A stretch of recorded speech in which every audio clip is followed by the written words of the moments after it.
Olá, tudo bem?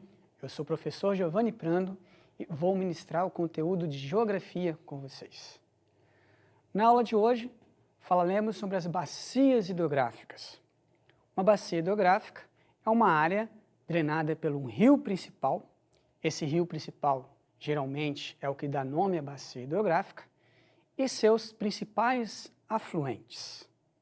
Para entender melhor sobre bacias hidrográficas, iremos iniciar com um esquema representando uma bacia hidrográfica conforme o slide.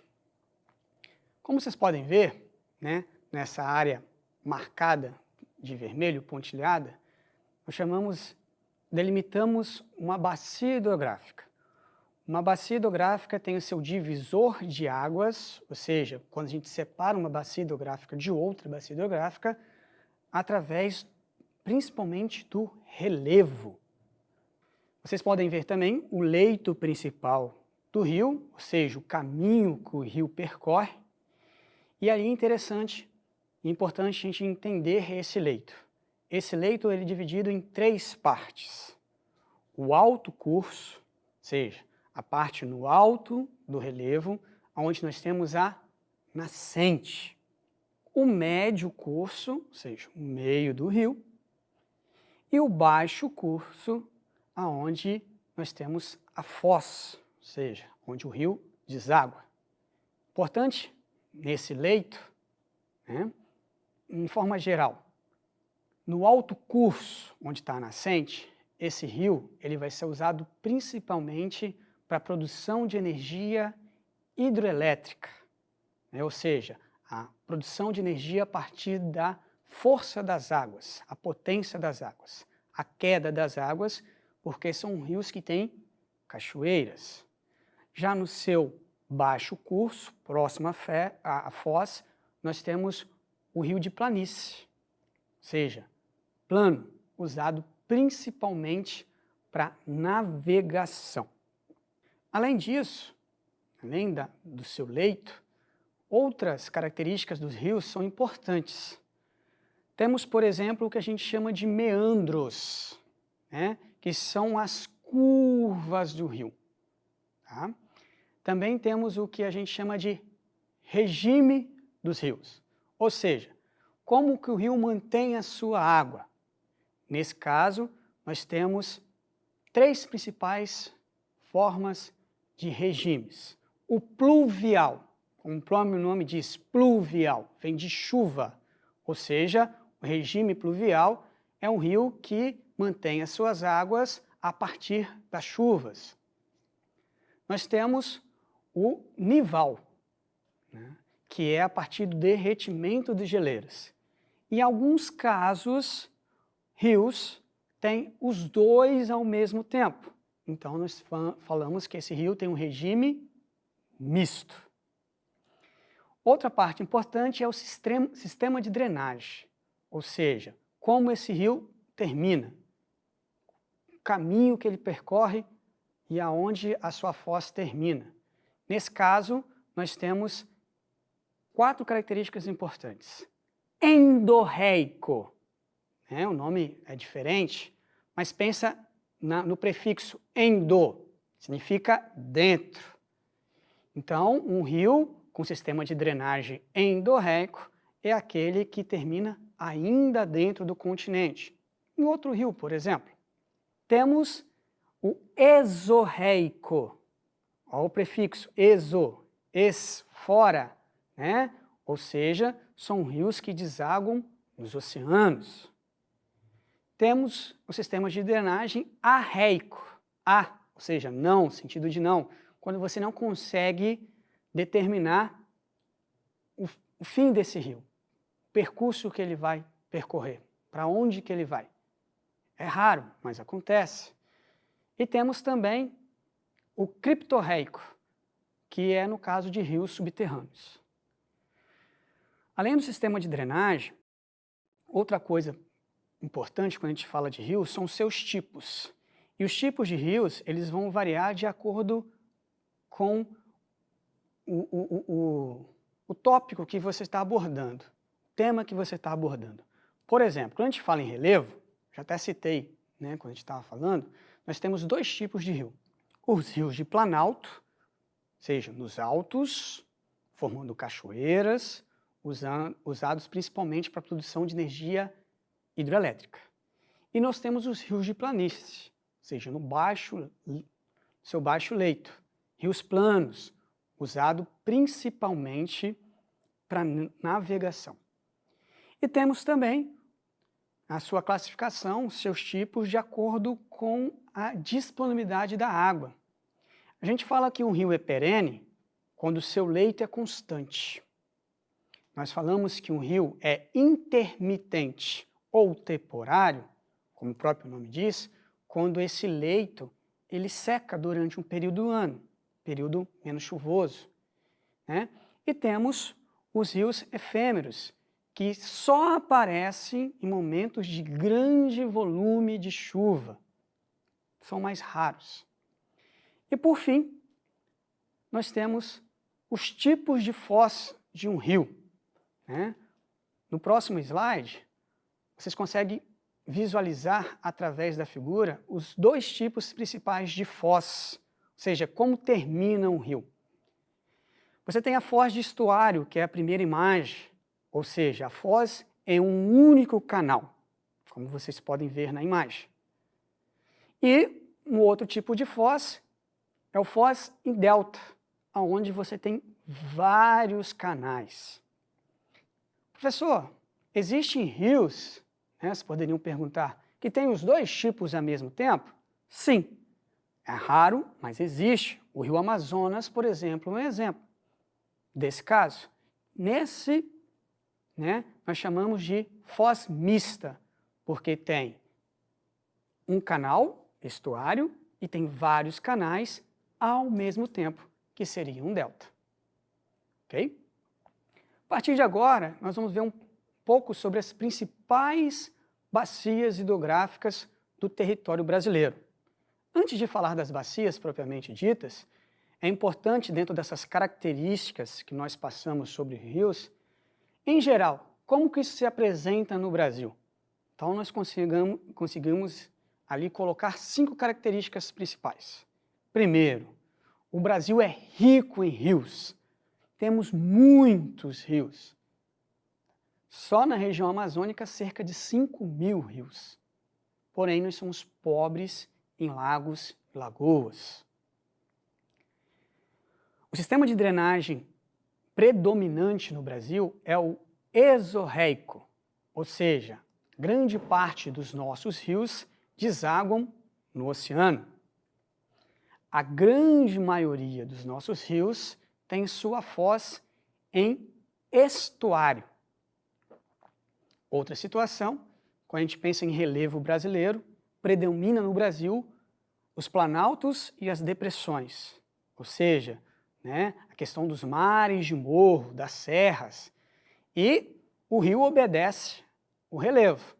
Nesse caso, predominam-se no Brasil os rios de planalto. Agora nós vamos ver, né, o mapa do Brasil com as suas principais bacias hidrográficas conforme segue.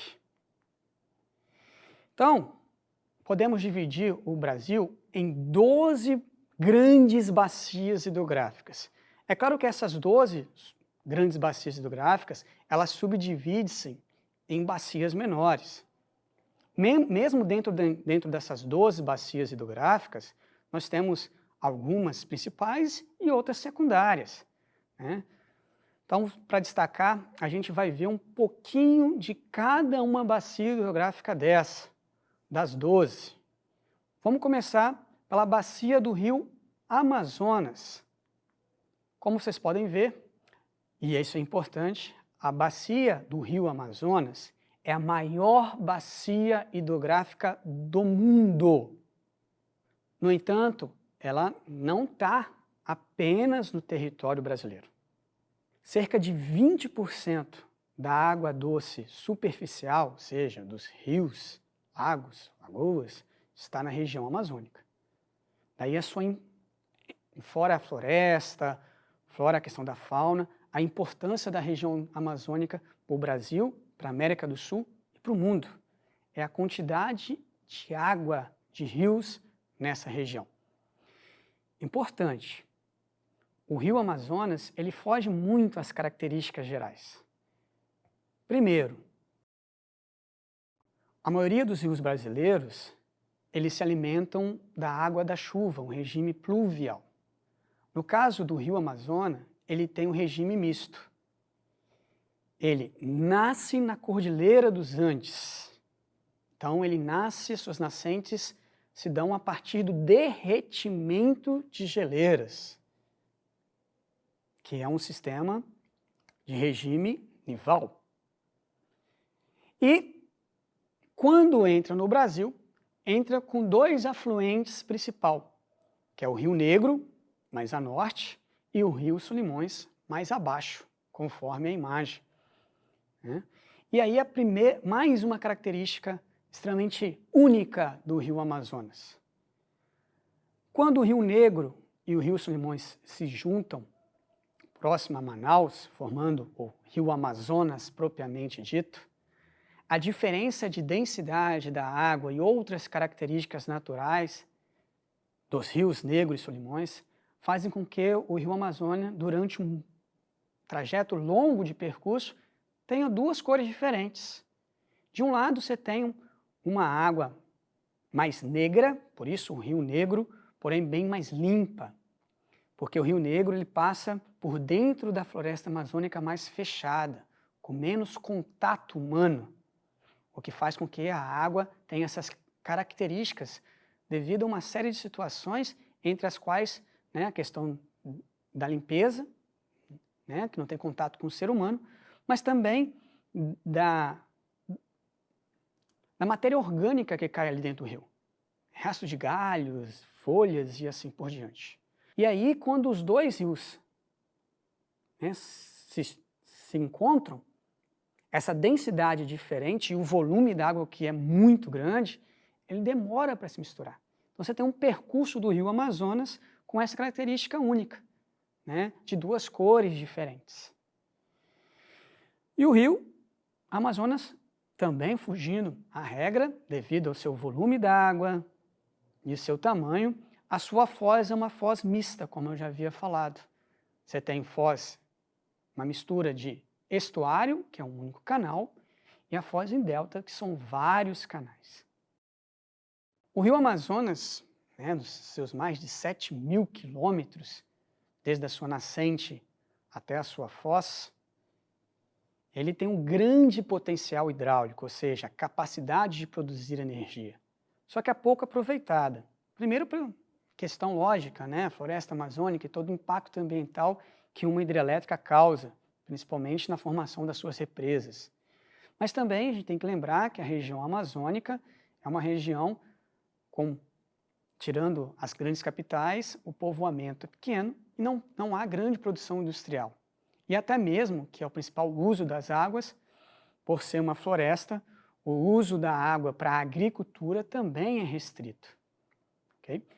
No entanto, o rio Amazonas é extremamente utilizado para navegação, principalmente no seu baixo curso.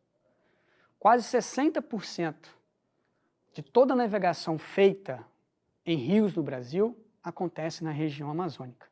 Em alguns casos, na verdade, o rio é a única forma de acesso da população da região para se deslocar de um lugar para outro. Estamos falando de uma floresta, então não temos grandes estradas. Então os rios são os principais meios de locomoção da população da região amazônica.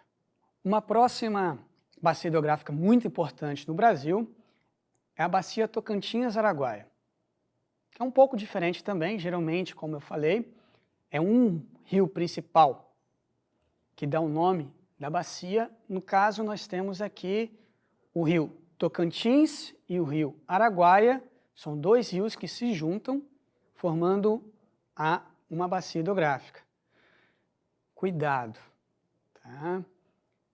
A bacia amazônica, ela é maior, como a gente viu no mapa, Só que a bacia amazônica não é a maior exclusivamente dentro do território brasileiro.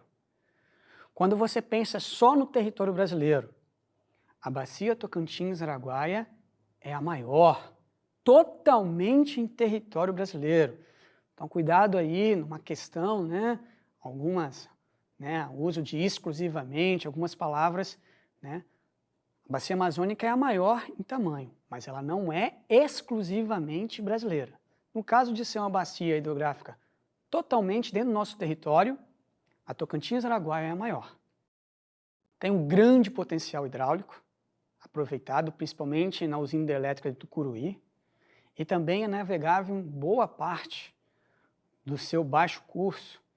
E aí é interessante, como vocês podem ver na imagem, o sistema de eclusas. O que é isso, professor? Navio não sobe rio, navio não desce rio. Não tem esse potencial ainda, Sabemos a tecnologia futura. Então, para equilibrar o desnível de rios, a engenharia criou o sistema de eclusas, conforme vocês podem ver na imagem. O que é isso? É uma forma artificial de você controlar o nível dos rios, permitindo que a navegação ela seja feita por um trajeto que até então naturalmente seria impossível. Você tem essa eclusa, o navio entra dentro dela, se fecha, através de bombeamento hidráulico, o nível desse rio se eleva até a parte da frente, onde é mais alto ou mais baixo, no caso se for mais baixo, claro, desce, e aí você permite que o navio ele consiga navegar, um barco, por desníveis diferentes de rio. O sistema de eclusas, ele foi grandiosamente, em termos de tecnologia, para aumentar a capacidade de navegação, principalmente nos rios brasileiros. Como eu falei com vocês, predominam os rios de Planalto. Outra bacia hidrográfica importante é a bacia do rio Parnaíba. Cuidado com a grafia, tá? Parnaíba, como mostra o próximo esse slide. Esse rio é o segundo rio mais importante da região Nordeste. Atrás só do São Francisco a gente vai ver na sequência. O rio Parnaíba, ele passa por uma região extremamente árida de forma perene, ou seja, ele não seca. Sendo assim, ele é muito importante para abastecer as cidades em volta, como vocês podem ver na imagem aí, uma grande cidade em volta do rio Parnaíba, e também muito usado para irrigação das lavouras. E o rio mais importante do Nordeste, um dos mais importantes e talvez, junto com o rio Amazonas, aí, o mais emblemático, que mais a gente se ouve falar no Brasil, é o rio São Francisco. O rio São Francisco nasce em Minas Gerais e atravessa boa parte da região mais árida do sertão nordestino até desaguar no oceano, de forma perene, um grande volume de água. O rio São Francisco ele é aproveitado para tudo que ele oferece, desde a produção de energia elétrica, destaque aí para a hidrelétrica de Sobradinho e de Paulo Afonso, serve muito para a irrigação das lavouras ao longo das margens do seu rio. Lembra que é uma região extremamente árida, então as águas dele são muito importantes. E no seu baixo curso, ele é navegável durante um longo trecho. Quero chamar a atenção para vocês da imagem. A imagem ali traz para vocês uma política muito polêmica no Brasil. Tem seus prós, seus contras, a gente não vai entrar aqui no mérito da questão, mas para vocês entendam o que seria isso. A transposição do rio São Francisco. Em azul, vocês veem o leito natural do rio São Francisco, ou seja, por onde ele passa, naturalmente. Em vermelho, você tem dois eixos. Essa esses dois eixos aí representados em vermelho seriam construções artificiais, ou seja, grandes obras humanas, canais artificiais, aos quais a água do Rio São Francisco iria ser, né, transportado, né, mudado o seu leito natural, de forma a ser encaixado conforme a imagem a outros rios menores na região nordestina, para que o leito natural dele fosse desviado e passasse por regiões que não passam hoje, para levar água a essas regiões. Volto a falar, né? Parece uma solução de engenharia maravilhosa, mas estamos lembrando que nós estamos mexendo com rios, nós estamos mexendo com o ambiente e com uma série de situações onde está diretamente relacionada às questões ambientais, né? Então, essa obra está sendo feita, era para ter sido concluída etapas e não foram ainda, então tem toda uma polêmica que envolvida a questão do Rio São Francisco e da sua transposição, né? Convoco vocês aqui, uma oportunidade, ler um pouquinho mais em casa, procurar mais informações, ficar mais, né, sobre o Rio São Francisco e sua transposição. Para aí, cada um de vocês decidir, é uma obra legal, não é, os impactos ambientais, a questão política, enfim. Fica como tarefa de casa para vocês, ok? Próxima bacia importante, essa mais próxima da gente aqui, no estado do Espírito Santo, que é a bacia do Rio Paraná, né? Não, também uma bacia grande, porém não só dentro do território brasileiro, e sem sombra de dúvida para a nossa região, né? E a região sudeste e sul como um todo, é uma das bacias principais. Por quê? Porque aqui está concentrada a maior parte da população brasileira. Aqui está concentrada, sudeste e sul, quando eu falo aqui, a maior parte das indústrias no Brasil. Então, a bacia do Rio Amazonas, ela tem uma grande importância para atender essa demanda de população, essa demanda industrial e essa demanda da agricultura, né? Além do Rio Paraná, outros rios que a gente ouve muito, principalmente o Rio Tietê, em São Paulo, faz parte dessa bacia, para vocês terem uma ideia, né? Questão das usinas hidrelétricas. Nós temos a Itaipu, como na imagem aí mostra para vocês, que é uma das maiores usinas hidrelétricas do mundo, ficando apenas atrás de Três Gargantas, na China, em alguns aspectos, e outros é a maior. Vale lembrar que a usina hidrelétrica Itaipu, ela é binacional, né? Ela é Brasil e Paraguai, tá ok? E temos a usina hidrelétrica de Furnas, que atende boa parte do estado do Espírito Santo, quando se fala em produção de energia elétrica. E como lá em Tocantins, Araguaia, o Rio Paraná, juntamente com o Rio Tietê, ele é navegável durante um bom trajeto, graças à hidrovia, através do sistema de eclusas, né, Tietê-Paraná, da onde a parte central do continente da América do Sul, né, o escoamento principalmente aí da região do Paraguai, Uruguai e Argentina, é usado o Rio Paraná e o Rio Tietê através da hidrovia, né, Tietê-Paraná. O Rio Paraguai, né, divisa aí entre Brasil e Paraguai, ele tem sua importância também, principalmente para a navegação comercial, né, entre Brasil e Paraguai. O Rio Uruguai, mesma situação, né, aí na fronteira entre Brasil e Uruguai, muito utilizado na irrigação, principalmente na região sul, nos cultivos da região sul do Brasil. E aí, pessoal, às vezes, o que vai acontecer?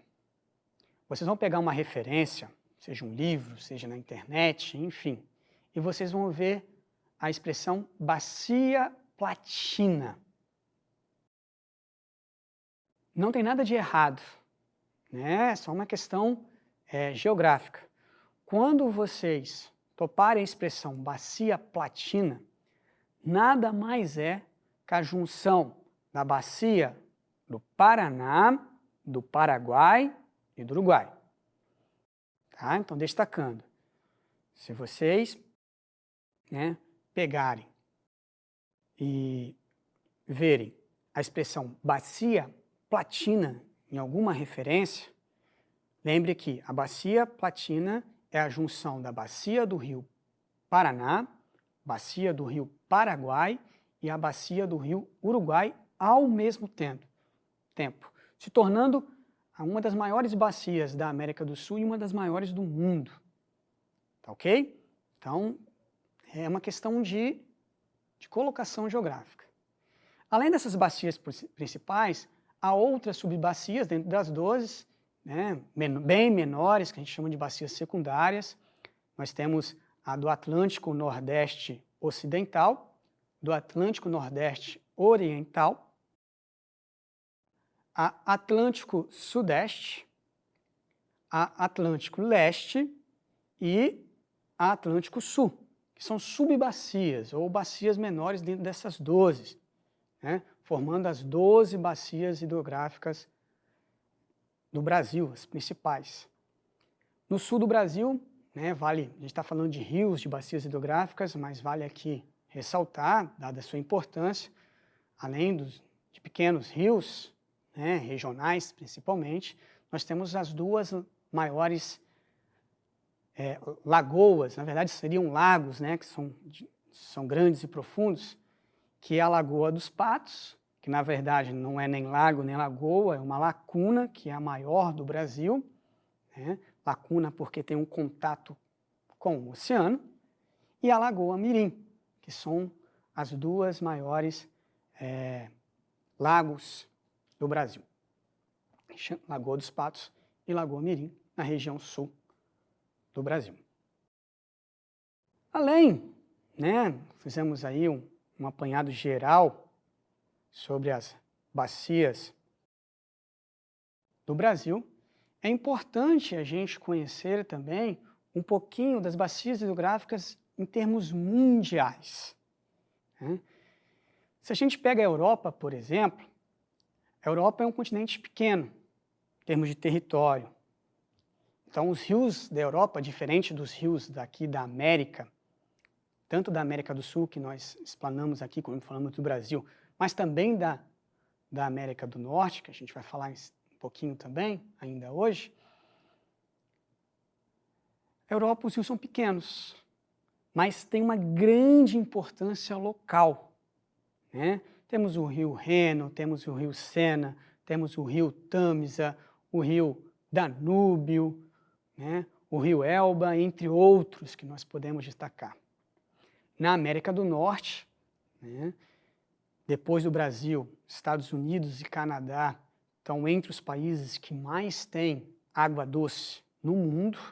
Nós temos vários rios muito importantes, grandes rios, Mississippi, o rio Missouri, o rio Colorado, o rio São Lourenço, o rio Mackenzie. Além de tudo, muito famoso, todos ouviram já falar, mas vale a pena ressaltar, a região dos Grandes Lagos, na fronteira entre os Estados Unidos e o Canadá. Partindo para a Ásia, temos grandes rios também, e como é uma região mais árida, muito importantes, o rio Ganges, o rio Indo, o rio Yangtze, o rio Huanghe e, no Oriente Médio, o Tigres e o Eufrates. E na África, um dos continentes com maior escassez de água, mas grandes e importantes rios podemos destacar ali, como o rio Nilo, o rio Níger e o rio Congo. Para poder terminar e a gente fazer uma referência, a gente vai ver alguns exemplos desses rios que eu citei, para vocês entenderem a importância das bacias hidrográficas em outras localidades do mundo também. Para começar, no próximo slide, falando dos rios, né, representando os rios europeus, nós temos o rio Reno. Né? Vocês podem ver, né, não é, né, 1.233 quilômetros de extensão. Quando você fala em Amazonas, você fala em 7.000. Então, não é um rio de grandes extensões. Só que é um rio muito importante. Ele corta a Europa de sul a norte, desaguando no Mar do Norte, passando por cidades importantes, principalmente na Alemanha. Aí o exemplo da imagem é uma cidade na Alemanha, vocês podem ver em volta do rio. Passa em cidades também na Suíça, na Holanda e na França. Okay? Então ele serve ali de irrigação, de abastecimento doméstico durante várias cidades. É importante, quando a gente fala de rios da Europa, lembrar historicamente que a Europa foi o berço da Revolução Industrial. Então, a grande maioria dos rios europeus, principalmente na Inglaterra e na França, né, passaram por uma grande poluição.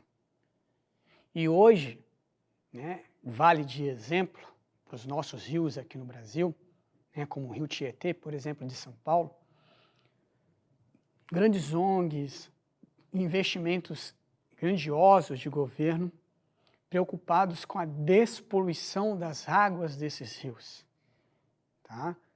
Volto aqui, mais um deverzinho de casa, o conteúdo em si é bastante grande, então algumas particularidades ficam para vocês, né, pesquisarem, fazerem, né, um aprofundamento.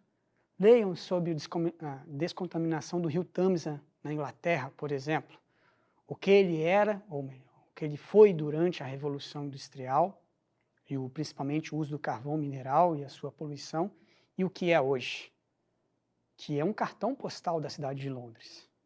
Então imagina, cartão postal da cidade de Londres extremamente poluído, se fosse como na época da Revolução Industrial. Mais um dever de casa dentro desse conteúdo. Saindo da Europa, indo no próximo slide, para a América do Norte, nós temos aí a hidrografia dos Estados Unidos. Dentro desse, podem ver, né, muitos rios e rios grandiosos, também os grandes lagos, né, na fronteira com o Canadá. Dentro desses diversos rios, poderíamos destacar qualquer um deles.